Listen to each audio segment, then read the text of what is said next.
I am Kathleen, a 54-year-old single mother from Chicago. 5 years ago, my world fell apart with a painful divorce after more than 2 decades of marriage. Since then, I've struggled to rebuild my life, working long hours at an office job while supporting my 19-year-old daughter, Sophia. I never imagined that after all my sacrifices, my own child would look me in the eyes over dinner and call me a loser while praising her father's new young wife. The words cut deeper than any knife, but what happened next would change everything between us forever. If you're watching from a place where respect matters in families, tap that like button and subscribe. I'm about to share how I finally stood up for myself when my own daughter crossed the line. I met James during my sophomore year of college at Northwestern University. He was pre-med, ambitious, and charming with a confidence that drew me in immediately. I was studying business administration, hoping to work in marketing someday. We had an intense connection from our first coffee date, spending hours talking about our dreams for the future. After just 8 months of dating, James proposed on the shores of Lake Michigan with a tiny diamond ring he'd saved up for by working extra shifts at the campus bookstore. I said yes, without hesitation. We married the summer before his final year of undergraduate studies in a small ceremony with family and close friends. Our early marriage was filled with both love and sacrifice. I took a full-time administrative position to support us, while James focused on finishing his degree with top marks to secure his medical school admission. When he was accepted to a prestigious program, we celebrated as though we'd both accomplished something extraordinary. In many ways, we had. "We're a team," Kathy, James would say. "When I'm a doctor, I'll make sure you get to pursue all your dreams too." I believed him completely. During his grueling medical school years, I worked my way up to office manager at a small marketing firm. The hours were long, but I felt proud of contributing to our future. My own career aspirations gradually took a back seat as supporting James became my priority. My parents questioned if I was giving up too much, but I dismissed their concerns. "It's just temporary," I'd insist. "Once he's established, it will be my turn." When I became pregnant with Sophia during James' final year of medical school, we were overjoyed despite the challenging timing. I cut back to part-time work after her birth, juggling an infant, while James completed his residency. Those years were a blur of exhaustion, but whenever I watched James hold our daughter, I felt certain every sacrifice was worthwhile. As James began his medical practice as an orthopedic surgeon, our life took on the appearance of success. We moved to a beautiful home in an upscale neighborhood. I threw myself into creating the perfect environment for our family, maintaining our home, volunteering at Sophia's school, and hosting dinner parties for James's colleagues. From the outside, we seemed like the ideal family. But something was shifting beneath the surface. As James's success grew, so did the distance between us. He worked increasingly long hours and seemed less interested in our daily lives. When he was home, he was often distracted or critical. "Did you really wear that to the hospital fundraiser?" he asked once, looking at my dress with disapproval. The other doctors' wives were so elegant. Comments like these became more frequent. My cooking wasn't quite right. The house wasn't clean enough. I hadn't lost all the baby weight. Each criticism chipped away at my confidence. I tried everything to reignite our connection. Date nights, weekend getaways, even surprising him at his office with lunch. Nothing seemed to bridge the growing gap. When I suggested marriage counseling after 20 years together, James reluctantly agreed, but participated minimally, checking his phone during sessions. Then came the day I'll never forget. I stopped by the hospital unexpectedly to drop off documents James needed for our tax filing. As I approached his office, I heard laughter through the partially open door. I recognized James's voice, but the female voice was unfamiliar. Something about their intimate tone made me pause. Through the crack in the door, I saw James sitting on his desk, while a young woman in scrubs stood between his legs, his hand resting on her hip. The way they looked at each other told me everything I needed to know. I quietly backed away, my world crumbling around me. Later that night, when I confronted him, James didn't even try to deny it. He admitted to a 6-month affair with Elaine, a 31-year-old nurse who worked in his department. The cold, clinical way he confessed felt almost as painful as the betrayal itself. "I haven't been happy for years, Kathleen," he said. "I think we should end this." 23 years of marriage dismissed in a single sentence. The divorce process revealed a side of James I never knew existed. The man who once vowed to support my dreams now contested every asset, minimized his income, and fought for minimal spousal support, despite my decades as the primary caregiver for our daughter and home. His lawyer portrayed me as an underachiever who chose not to advance my career conveniently, forgetting the countless sacrifices I made to support James through medical school and the early years of his practice. Meanwhile, James and Elaine flaunted their relationship openly, barely waiting for our divorce to finalize before moving in together. Sophia was 14 when we separated. Initially, she seemed to side with me, angry at her father for his betrayal. She'd curl up next to me on our couch in the evenings, both of us processing our new reality. "I hate what Dad did to you," she'd say, leaning against my shoulder. "How could he just throw away our family?" Those words comforted me during the darkest days of the divorce proceedings. At least I still had my daughter's love and loyalty. The settlement left me with much less than I deserved after supporting James through his education and career building. My lawyer explained that my contributions to the marriage were difficult to quantify in financial terms. I received our marital home, but couldn't afford its upkeep on my limited income. So I sold it and moved Sophia and myself to a modest 2-bedroom apartment across town. Re-entering the workforce full-time in my late 40s was humbling and difficult. My administrative experience helped me secure a position as an office manager at an insurance company, but the salary was barely enough to cover our basic expenses. I dipped into my portion of the settlement to make ends meet, knowing it wouldn't last forever. Sophia struggled with our downsized lifestyle. The first time I took her to see our apartment, her face fell as she scanned the small rooms and outdated kitchen. "This is where we're going to live?" she asked, her voice tinged with dismay. "It's so small." "It's cozy," I corrected gently. "And it's only temporary until I can save for something better." She nodded, but I could see her disappointment. Gone were her spacious bedroom, the backyard pool, and the prestigious address. I tried to make her new room special with fresh paint and some new decorations, stretching my budget to ease the transition. Meanwhile, James wasted no time moving forward with his new life.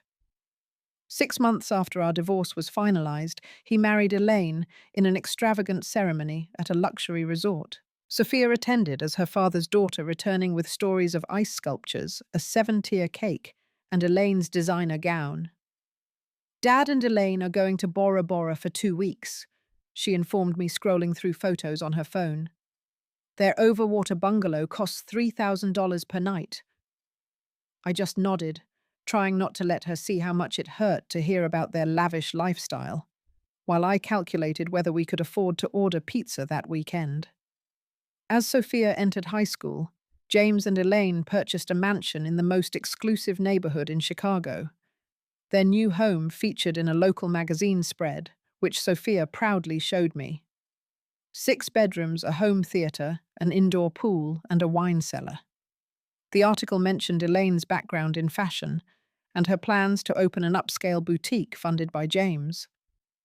Despite the divorce agreement stating James would contribute to Sophia's college fund, I discovered he had made only minimal deposits. Determined to give my daughter the education she deserved, I took on overtime hours and slashed my own expenses to the bone to save for her tuition. I even took out additional loans in my name to ensure she could attend a good university.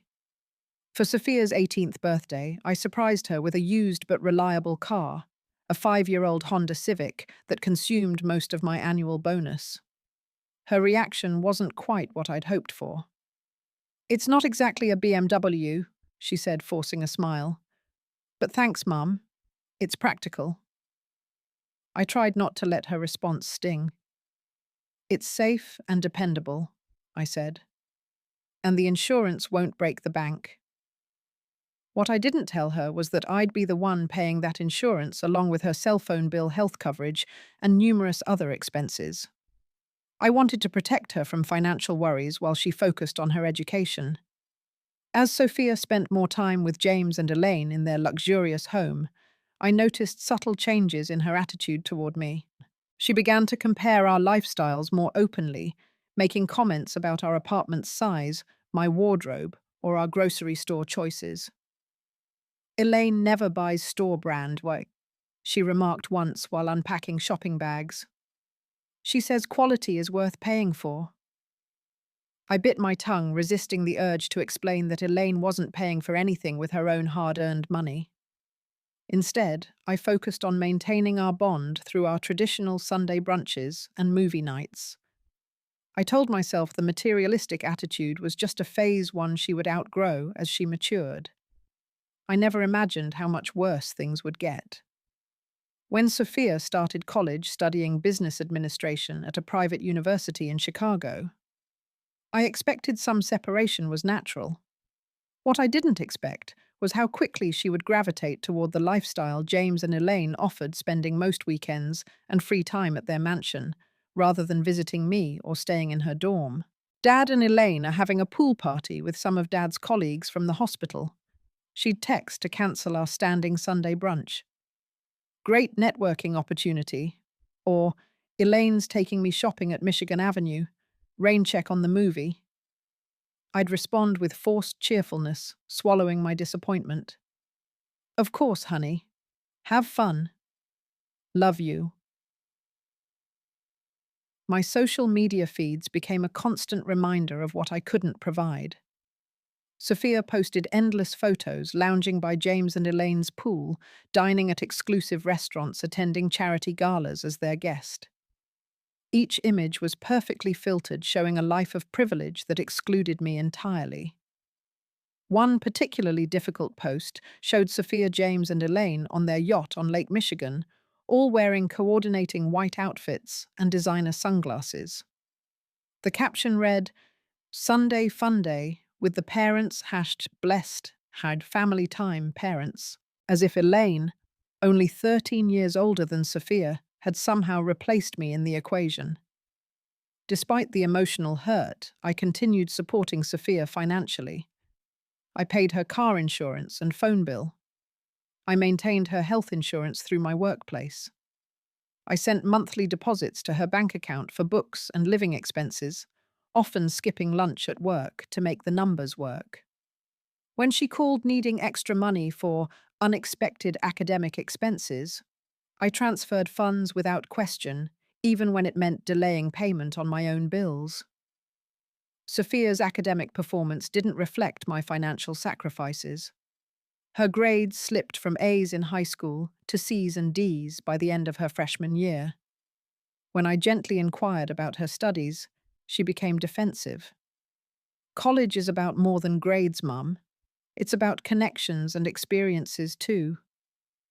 It sounded like something James or Elaine would say. The breaking point of my financial enabling came when Sophia called, asking for $800 for special software her business class required. I was short on rent that month, but transferred the money immediately, eating ramen noodles for 2 weeks to compensate. The following weekend, I stopped by the campus to surprise her with homemade cookies. She wasn't in her dorm, but her roommate let me leave the package. As I placed the cookies on her desk, I noticed a shopping bag from an exclusive boutique. Inside was a designer handbag, with the price tag still attached, $795. The software story had been a complete fabrication. That evening, I received a notification that Sophia had tagged me in a post. It was a photo of her sporting the new handbag with the caption, "New semester, new me. Thanks, Mum, for always supporting my education, college life." The audacity of her lie and public manipulation left me speechless. Yet even then, I couldn't bring myself to confront her directly. Instead, I scheduled an appointment with a therapist to discuss my concerns about our relationship and my enabling behavior. Dr. Martin listened carefully to my story before asking, "What are you teaching Sophia by allowing this behavior to continue without consequences?" Her question pierced through my denial. What lessons was I imparting? That dishonesty was acceptable, that using people for financial gain carried no repercussions, that treating your mother with disrespect was perfectly fine, as long as you got what you wanted. Around this time, I also discovered through mutual friends that despite his substantial income, James contributed almost nothing to Sophia's education expenses. He and Elaine took Sophia on lavish vacations and bought her expensive gifts, but the practical costs of college fell almost entirely on my shoulders. "James tells everyone that you insisted on handling Sophia's education," my friend Rita reported after a charity event where she'd encountered my ex-husband. "He says you're very particular about controlling that aspect of her life." The manipulation was breathtaking. James got to play the fun parent with unlimited resources for entertainment, while I struggled to cover the actual necessities. Worse, he was rewriting the narrative to make his negligence seem like my choice. Dr. Martin helped me see that my relationship with Sophia had become unhealthily one-sided. "You're not helping her by bankrolling her lifestyle without accountability," she said. "Real love sometimes means setting difficult boundaries." I knew she was right, but the thought of potentially damaging my relationship with my only child terrified me. What if setting boundaries pushed her away completely? What if she chose James and Elaine's materialistic world and cut me out entirely, Doctor? Martin seemed to read my thoughts. "Ask yourself this. Do you currently have a genuine relationship with your daughter? Or are you just her ATM? And which scenario gives you the better chance of building something authentic in the future?" I left that session with a heavy heart, but growing resolve.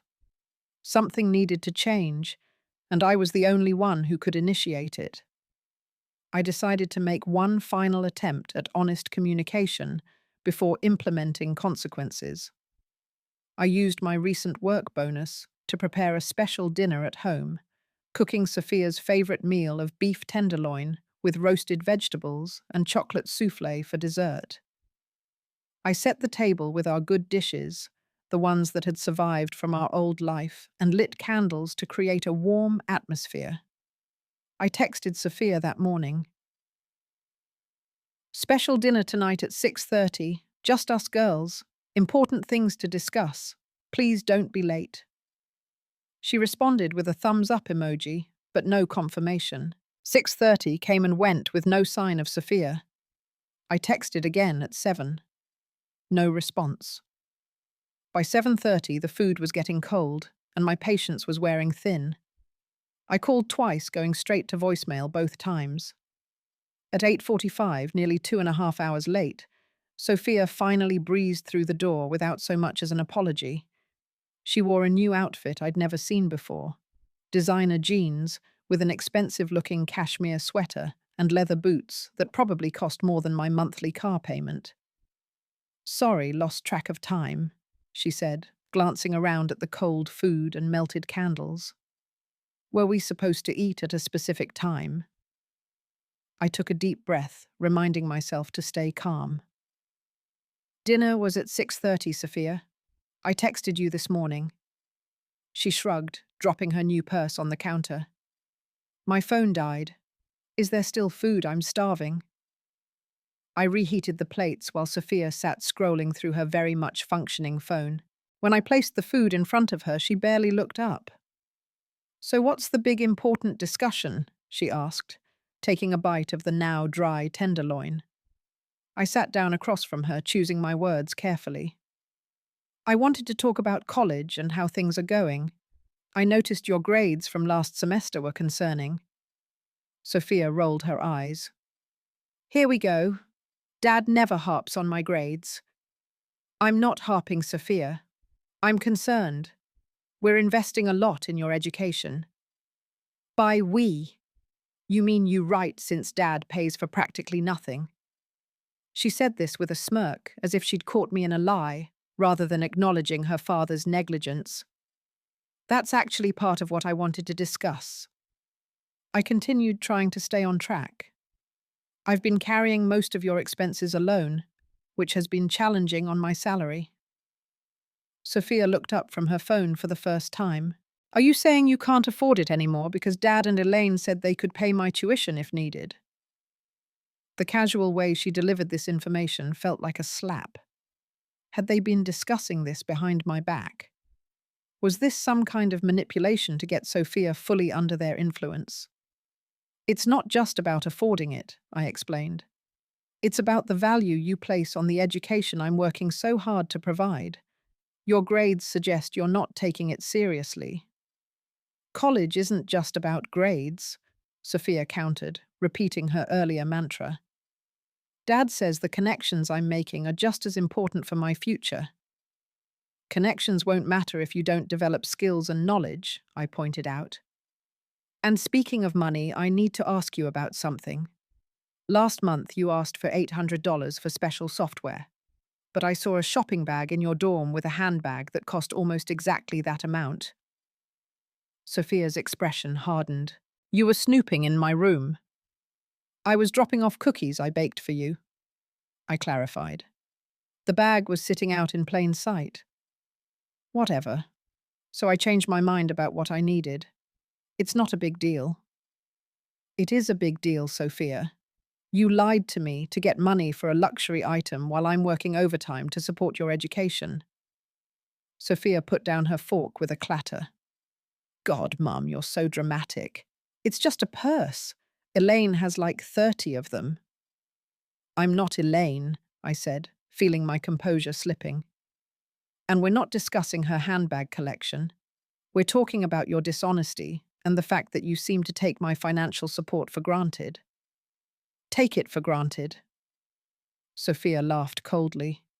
You act like you're doing so much, but look at this place. Look at your life. She gestured dismissively around our modest apartment. Dad and Elaine live in a mansion. They drive luxury cars. They travel the world. What do you do? Work in some boring office and come home to this dump. I felt as though all the air had been sucked from the room.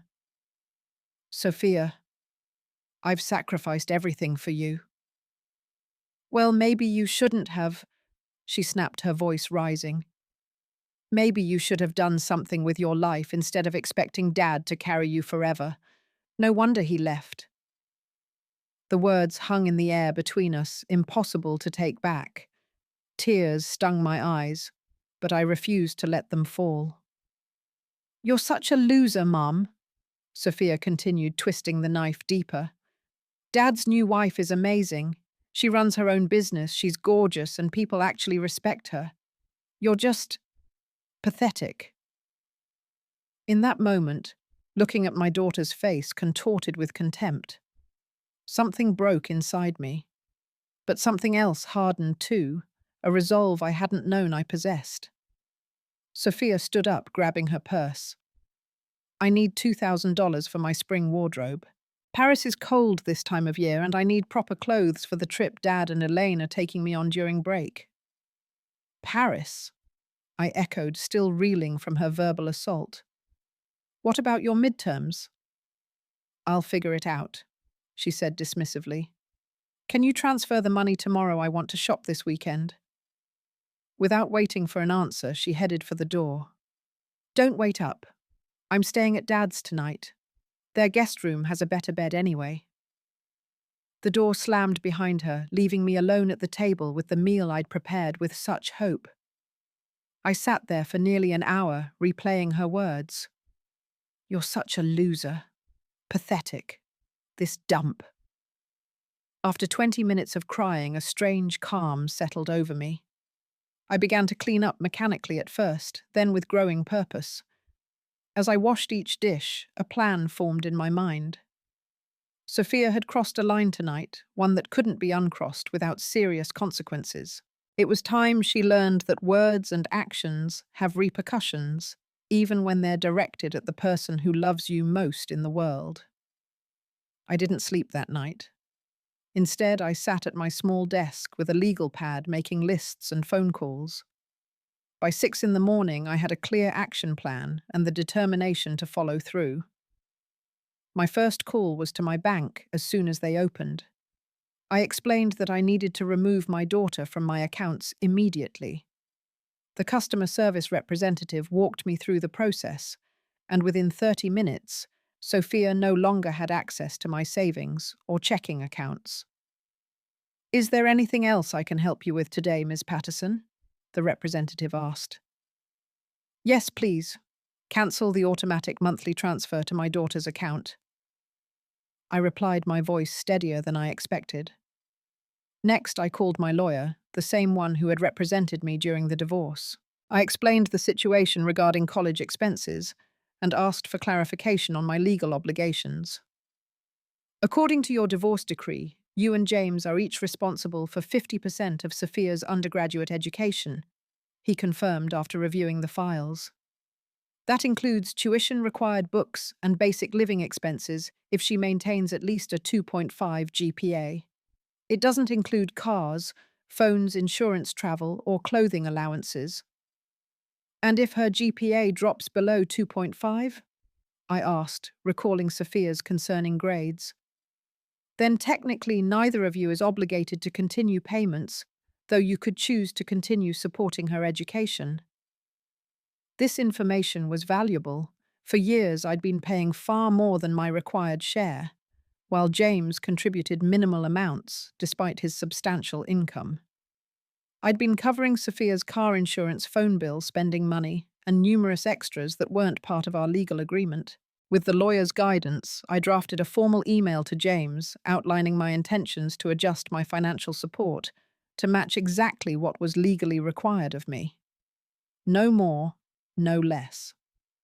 I detailed all the extra expenses I had covered over the past 2 years with documentation attached and made it clear that these would now be his responsibility if he chose to continue them. My next stop was the car insurance company. Since the Honda Civic was in my name, as was the insurance policy, I had full control over the vehicle. I removed Sophia as an authorized driver and arranged for the car to be returned to me. It wasn't a punishment, so much as a necessary financial decision. I simply couldn't afford to maintain a car I wasn't using. The credit card company was my final call. I cancelled the additional card I had provided Sophia for emergencies, which had increasingly been used for shopping sprees and restaurant meals with friends. Each action I took felt simultaneously painful and liberating. I was setting boundaries that should have been established years ago. The fact that it had reached this point was as much my failure as Sophia's. My phone buzzed constantly throughout the day with texts from Sophia, which I didn't read yet. I needed to complete my plan before engaging with her inevitable anger. I knew from experience that she could be persuasive and manipulative when she wanted something, and I couldn't risk wavering in my resolve. That evening, my best friend Rita came over with takeout and wine after I texted her about what had happened. She listened as I explained the steps I'd taken and my fears about the repercussions. "You're doing the right thing, Kathleen," she assured me. "It's long overdue. Sophia needs to learn that actions have consequences." "But what if she never speaks to me again?" I asked, voicing my deepest fear. Rita took my hand. "If your relationship with your daughter is solely based on you funding her lifestyle, then that's not a relationship worth preserving. The short-term pain might be necessary for long-term healing." Her words echoed Dr. Martin's advice, strengthening my resolve. I was not just doing this for myself, but for Sophia as well. What kind of adult would she become if she continued on this entitled path? What kind of relationships would she form if she believed people were valuable only for what they could provide materially? Later that night, I finally read Sophia's text messages. They started with confusion. Why is my card declined? Then escalated to anger. Are you seriously cutting me off? By the end, they were threats and accusations. I'll just get everything from Dad now. And you're doing this to punish me because you're jealous of Dad's life. I crafted a simple, clear response. We need to talk in person about last night and the future of our relationship. I'm available tomorrow at 2 p.m. at my apartment. Please come alone. Her reply was immediate and hostile. Whatever. You can't force me to see you. I didn't argue. Either she would show up or she wouldn't. The choice was hers, just as the consequences of her behavior were mine to determine. I spent the next morning transforming Sophia's childhood bedroom, which had remained largely untouched, despite her living in the dorm. I packed her remaining clothes and mementos into storage bins, moved out the twin bed, and set up the desk from our spare room, creating a home office for myself. The symbolism wasn't lost on me. I was reclaiming space in my home, just as I was reclaiming my self-respect in our relationship. By 2 o'clock, the apartment was spotless, and I was calm-centered and prepared for whatever might happen. Sophia was 20 minutes late, but she did come storming in without knocking, her face flushed with anger. "What the hell is going on?" she demanded, before the door had even closed behind her. "My card is declined everywhere. The car service says I'm not authorized to drive the Honda, and the bank says I can't access your accounts anymore." I gestured to the living room sofa. "Let's sit down and talk about this like adults." "I don't want to sit. I want my money and my car back." "They were never your money or your car, Sophia," I said calmly. "They were privileges I provided which you no longer have access to due to your behavior and choices." Her face registered shock before quickly reverting to anger. "This is about last night. Seriously, you're overreacting because I called you out on your pathetic life." "No," I replied. "This is about a pattern of behavior that has been building for years. Your disrespect, your entitlement, your dishonesty, and your manipulation. Last night was simply the final straw." "You can't do this to me," Sophia shouted, pacing the living room. "I have plans this weekend. I need that car. I need money for books and food." I remained seated, maintaining a calm exterior despite my racing heart. "I have documentation of every penny I've provided for your education and living expenses. From now on, I will contribute exactly my legal obligation for tuition and basic necessities, nothing more." "Legal obligation? What are you talking about?" I explained the terms of the divorce decree regarding college expenses, including the GPA requirement she was currently failing to meet. Her face paled as she realized the implications. "So you're just cutting me off completely?" she asked, her voice smaller now. "I'm setting boundaries," I corrected. "Something I should have done long ago. You've been manipulating both me and your father, playing us against each other while taking advantage of my financial support and emotional vulnerability." "That's not true," she protested, but her eyes shifted away from mine. I reached for a folder on the coffee table and removed an itemized list I had prepared. "In the past year alone, I've provided $38,000 beyond my legal obligation.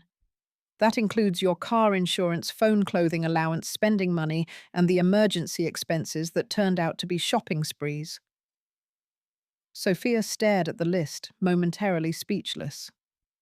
"Meanwhile," I continued, "your father, who earns over $500,000 annually, has contributed less than half of his required portion for your tuition, while spoiling you with trips and luxury items that cost far more than actual education expenses."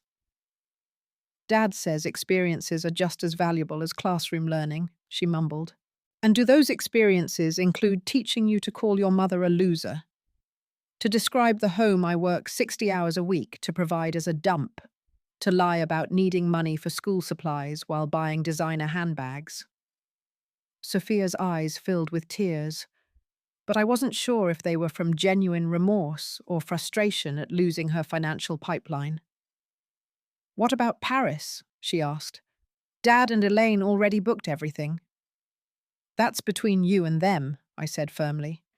If they want to take you on an international vacation during midterms, that's their decision. But I won't be providing spending money, new clothes, or any other support for that trip. You're just jealous of Elaine, Sophia accused, reverting to attack mode. You've always been jealous that Dad upgraded to someone better. The comment stung, but I refused to be baited. This isn't about your father or Elaine. This is about our relationship and the person you're becoming. The way you spoke to me last night revealed a profound lack of respect and gratitude, and I will not continue enabling that behavior. So what, I'm supposed to just be poor now, live like this? She gestured contemptuously around the apartment. You're supposed to appreciate what you have and earn what you want, I replied. Like most people in the world. If you want luxury beyond what your education fund provides, you're welcome to get a part-time job. Sophia laughed incredulously. A job? I'm a full-time student. Millions of students work while studying. I did. It builds character and perspective. She grabbed her purse and stood up. I don't need this. Dad will cover everything. He always says you're unreasonable and controlling, and now you're proving him right. Before you go, I said, stopping her retreat, there's one more thing you should know. I've emailed your father a complete accounting of all expenses I've covered beyond my legal obligation, along with documentation of your current GPA. If he chooses to continue spoiling you without accountability, that's his decision.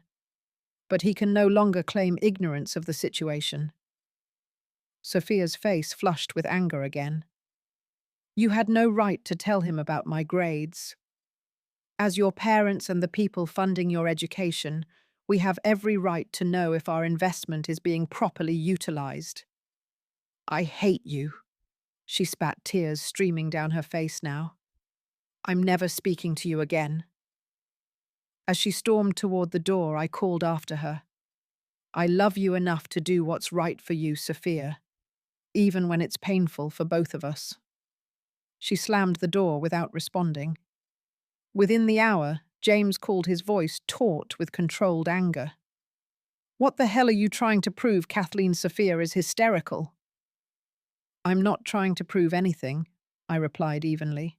I'm simply establishing appropriate boundaries with our adult daughter and fulfilling exactly my legal obligations, no more and no less. This is ridiculous. You can't just cut her off without warning. There have been many warnings, James. You've just chosen not to see them. And I haven't cut her off from necessities, only from luxuries neither of us is obligated to provide. So this is about money. You're punishing our daughter because you're bitter about the divorce settlement. No, this is about raising a responsible adult rather than an entitled one. Something I thought we both wanted for Sophia. James scoffed. She says you called her grades into question. She's doing fine. She has a 1.9 GPA, James. That's below the threshold required in our agreement. I have copies of her transcript, if you'd like to see them.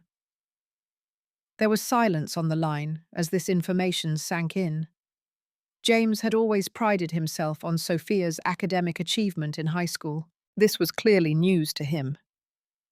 Look, I continued, softening my tone. I'm not asking you to cut off support. I'm asking you to join me in setting expectations and consequences that will help Sophia grow into a responsible, respectful adult, one who values education and relationships over material possessions. I'll have to discuss this with Elaine, he said, which told me exactly who was making decisions in their household. Of course. In the meantime, Sophia needs to understand that her behavior toward me was unacceptable, and there are consequences for that choice. After we hung up, I felt a strange mixture of sadness and liberation.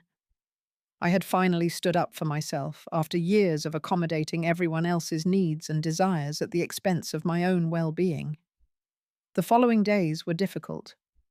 Sophia posted passive-aggressive comments on social media, portraying herself as the victim of a cruel and vindictive mother. Some mutual friends and family members took sides with a few even contacting me to express concern about my harsh treatment of my daughter. I didn't engage with the drama online, but did respond to direct inquiries with calm, factual explanations. Most people who knew me well understood that this action was both out of character and likely necessary given my usually permissive parenting style. The hardest part was the silence from Sophia. Weeks passed without a call or text. I learned through mutual connections that the Paris trip had been cancelled, apparently because James was unwilling to provide the spending money Sophia had expected once he understood I wouldn't be contributing.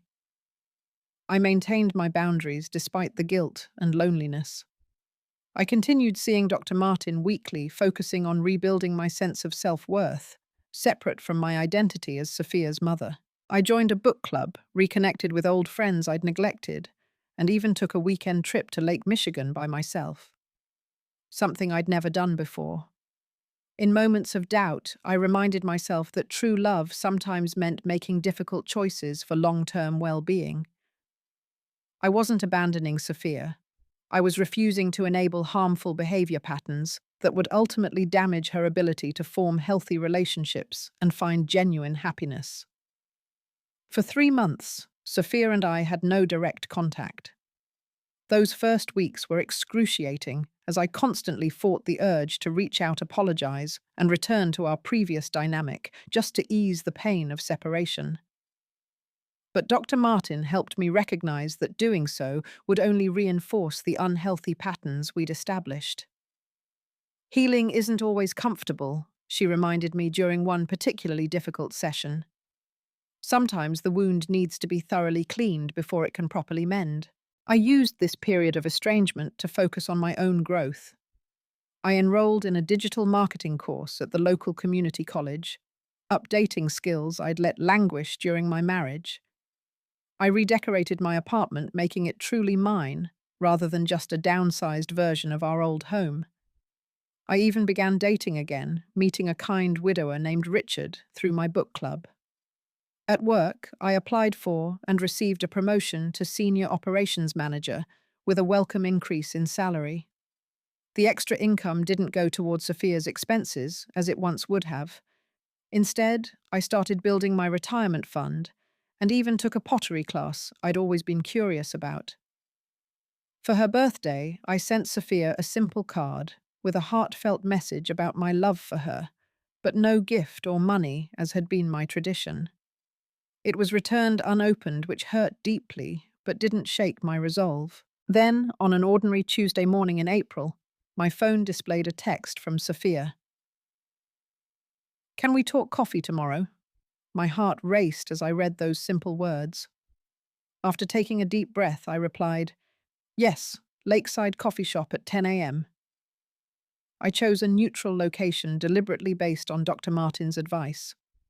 My apartment held too many emotional associations, and meeting on my territory might put Sophia immediately on the defensive. A public coffee shop offered neutral ground where neither of us would feel too vulnerable. I arrived early, selecting a quiet corner table with some privacy. When Sophia walked in, I barely recognized her. Gone were the designer clothes and perfectly styled hair. She wore simple jeans, a plain sweater, and minimal makeup. She looked younger somehow, more like the girl I remembered before the divorce. "Hi, Mum," she said softly as she sat down across from me. "Hello, Sophia. It's good to see you." I meant it sincerely. An awkward silence fell between us until I asked if she wanted a coffee. She nodded, and I ordered for both of us, remembering her preference for vanilla lattes with an extra shot. You look well, she said when I returned with the drinks. Different somehow. I feel different, White, I acknowledged. I've been focusing on taking care of myself these past few months. She nodded, fidgeting with her cup. I've been doing a lot of thinking. I waited, giving her space to continue at her own pace. I want to apologize, she finally said, meeting my eyes for the first time. The things I said to you that night were horrible. You didn't deserve any of it. The simple acknowledgement brought tears to my eyes, but I blinked them away. Thank you for saying that. It means a lot to hear. I've been terrible to you for a long time, she continued. Not just that night. I took advantage of your generosity and treated you like an ATM instead of my mother. I compared you to Elaine, without appreciating everything you sacrificed for me. What brought about this reflection? I asked gently. Sophia sighed. Reality, I guess. After you cut off the extra money, Dad and Elaine weren't as willing to pick up the slack as I thought they would be. The Paris trip got cancelled because Dad said I needed to focus on my grades. She took a sip of her latte before continuing. Elaine suggested I get a job if I wanted spending money. When I complained, she said some pretty harsh things about me being entitled and spoiled. It was like looking in a mirror, and I didn't like what I saw. That must have been difficult to hear, I said, resisting the urge to feel vindicated. It was, especially coming from her. I thought she was my ally, you know. But it turns out she was just being nice to me because it made Dad happy.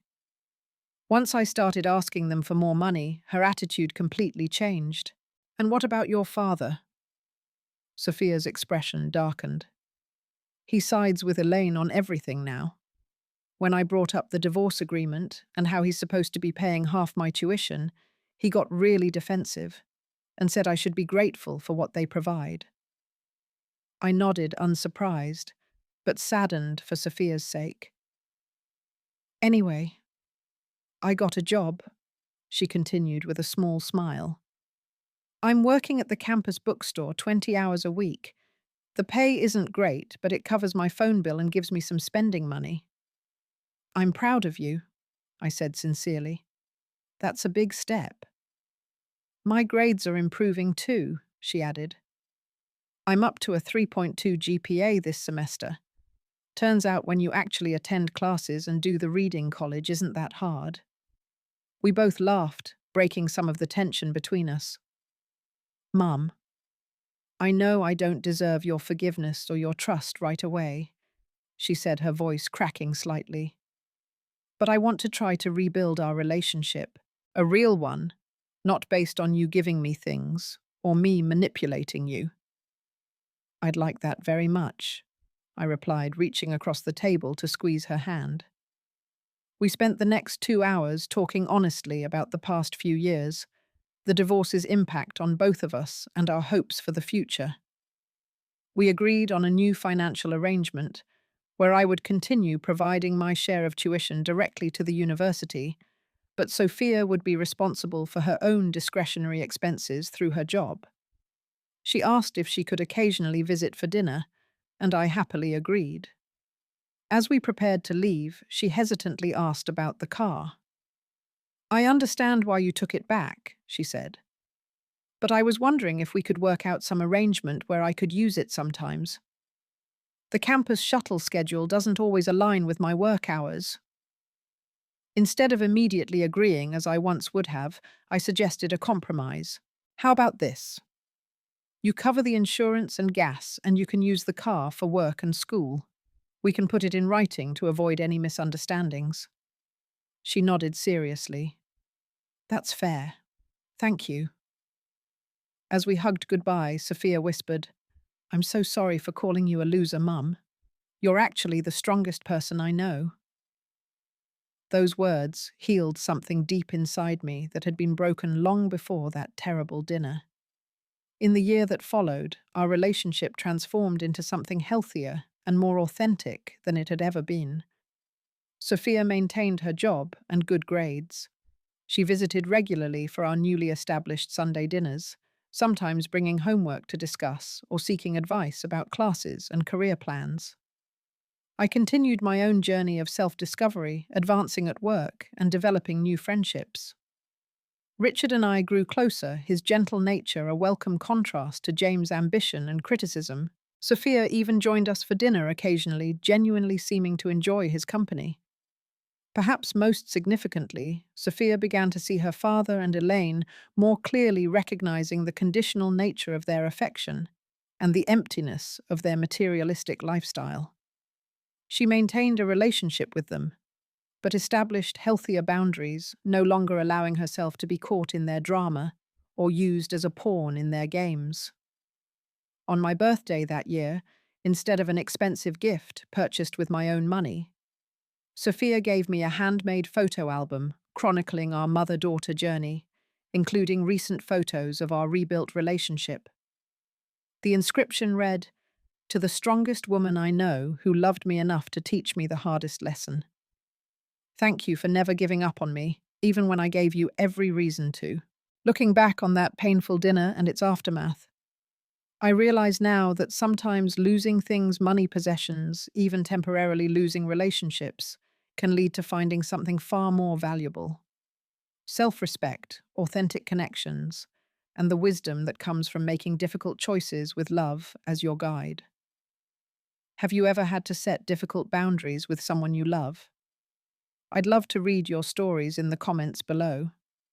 If this resonated with you, please hit the like button and subscribe to hear more stories about family relationships, personal growth, and finding strength in challenging situations. Thank you for listening to my journey. And remember that sometimes the hardest decisions lead to the most beautiful outcomes.